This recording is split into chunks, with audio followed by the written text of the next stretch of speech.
Yeah, ESPN always does their rank 'em list, and it always get people upset and mad. And, people don't understand this. That NBA rank 'em list that ESPN does, their top 100 players in the league, it's really based on what they're projecting you to do, like from a PER perspective of like your fantasy rating, right? That's really what that list is about. I'm not going to do that. I'm going to tell y'all my 10 best players in the league based off of where they finished last season. That's how I'm going to do this. Based off where they should be, here's the list of 10 guys, and I don't have any notes. The only thing I got wrote down on my phone here is the top 10 order, so I won't forget. But these are my top 10. These are the guys I came up with who I believe this is how it should be in the NBA. The top 10 players going into the 2021-22 NBA season, all right? Don't judge me again. Like I said, I don't have any notes written. This is all off the top of the dome. This is yours truly, the one and only FERRO. At number 10, Anthony Davis of my Los Angeles Lakers. I couldn't put Anthony Davis anywhere higher than 10. At the end of the day, the other guys on this list, for the most part, are expected to be great every night. And unfortunately, Anthony Davis was not that for my Lakers last year. Too many nights he took off. I do believe AD's a top 5, top 7 talent in the league. He didn't play like it all of last year. Hopefully he bounces back for my Lakers this year. Wasn't that last year, man? I'm sorry. If you would ask me this question a year ago, maybe AD's in my top 5, top 6. He regressed last year. I thought LeBron wanted to hand him just hand the torch to him. AD wasn't willing to accept it last year. Hopefully that changes this year. Number 9, Nikola Jokic. Every night he's expected to be great. That's why I got him over Anthony Davis. He can't take a night off in Denver being competitive. He's the best passer in the league by a country mile from the big man perspective. He can shoot over each shoulder, which I think is very valuable in today's league. He's durable. Let's not forget that. Played in every game last season for Denver and won the MVP last year. Nikola Jokic, number 9 on my list. This was a tough one. At number 8, I got Joel Embiid right over Nikola Jokic, just because I feel like Joel Embiid's offense is better than Nikola Jokic's defense. Like it's pretty much a tit for tat with Joel Embiid's defense and Nikola Jokic's offense, right? Those are tit for tat. But I think Embiid's offense is night and day better than Joker's defense, which I'm pointing out both of their weaknesses. Like, Joel Embiid is a great offensive player, but I'm saying his defense to me is better than what he is as an offensive player. That's how great I think he is on defense. And if we're comparing weaker versus weaker, Embiid's clearly a better offensive player than what Nikola Jokic is a defensive player. I hope that made sense. It made sense in my mind when I said it. But yes, Embiid, the only thing with him is can he stay healthy? Embiid, to me, is a better player than Nikola Jokic. At number 7, I got Damian Lillard. He's expected to do a lot for his team every night. Hadn't had a lot of help. He hadn't had the second all-star like the 3 gentlemen under him have had. So I'm going to give him a couple brownie points for that. Dame Dollar is an incredible offensive scorer. What I watched from him in the first round of that playoffs against Denver, it was incredible to see. I cannot believe this dude still didn't get out of the first round. But Dame Dollar, you can't blame him, man. It literally, you watch games where it's like this man single-handedly tries to carry that Portland Trailblazer team night in, night out. Sometimes he's successful, sometimes he's not.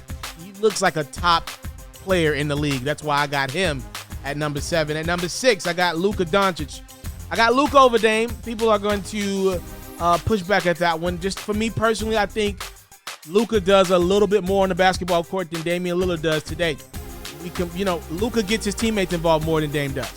That is a reality. Luka rebounds the basketball more than Dame does. And I think those things added with the points, which he's not the scorer that Damian Lillard is, but he attacks the rim. It's close. I would give Dame the edge. But again, there are other components to a basketball game. And when I put everything into a map, I think Luka does more on the court than Dame does. That's why I feel comfortable putting him over Dame on my list. At number 5, how about Kawhi Leonard? Kawhi probably could be higher on this list. A lot of times we say he's the best two-way player in the league. Well, here's the thing. The best ability is availability. And unfortunately, Kawhi Leonard don't be available for his team more times than not. It is what it is. He's going to start this season injured. The other 4 guys on this list are all available for their team right now. The other 4 guys all are leaders in their own way. I couldn't put Kawhi any higher than 5.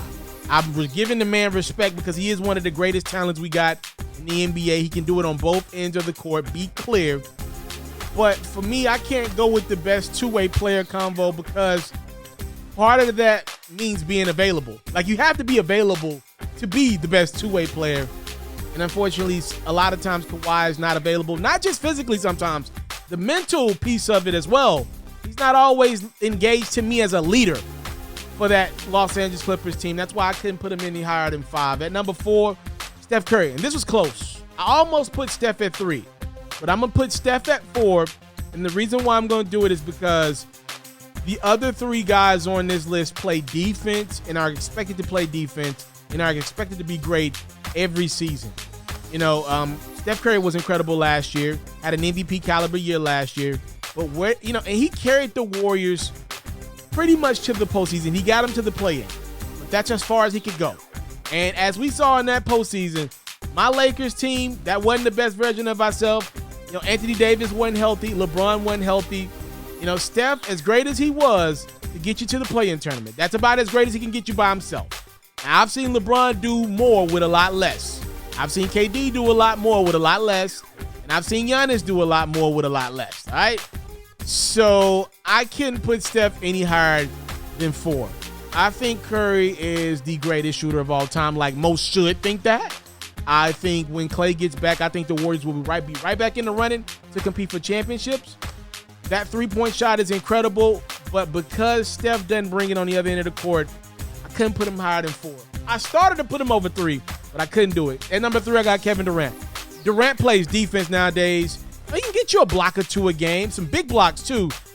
Durant is an incredible talent offensively. There's not a shot on the court that he can't make. To me, he's the best offensive talent in the league. Like, if we did just offense, nothing else, no leadership, no defense, or nothing, I would have KD number 1 on this list without a shadow of a doubt. But there are other things that are a part of this list, like decision-making, consistency, and those are the reasons why KD ain't in my top 2.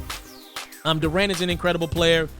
His drive, his will, just how much he loved the game of basketball is nothing but commendable. I'm always appreciative of people who love their craft the way I love my craft, and Durant's just a guy who I don't know what he's going to do without the game of basketball because he's in love with it. One of the 3 greatest players, I think, in the world today. At number 2, I'm going to go LeBron James. I had a hard time putting KD over LeBron, so I didn't do it.